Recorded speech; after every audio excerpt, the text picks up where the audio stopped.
Clutch ഇതുപോലെ നല്ലവണ്ണം ലോഡാക്കി കൊടുക്കുക, നല്ലോണം പമ്പ് ചെയ്ത് കൊടുക്കുക. ക്ലച്ച് ഇങ്ങനെ ഭയങ്കരമായിട്ട് പമ്പ് ചെയ്യുക. എന്നിട്ട്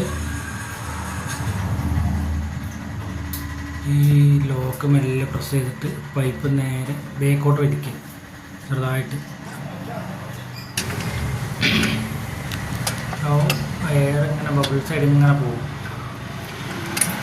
ഇങ്ങനെ ബബിൾസ് ഇങ്ങനെ വരും, പോയി തീരണം. അത് കഴിഞ്ഞിട്ട് മുന്നോട്ട് ലോഡാക്കി കൊടുത്തിട്ട് പൈപ്പ് ഉള്ളിലേക്ക് കയറ്റി കൊടുക്കുക. എന്നിട്ട് ക്ലച്ച് ചവിട്ടിയാൽ ഓക്കെ ആയിരിക്കും, പെഡൽ റെഡി ആയിരിക്കും, ക്ലച്ച് പെഡൽ റെഡി ആയിരിക്കും.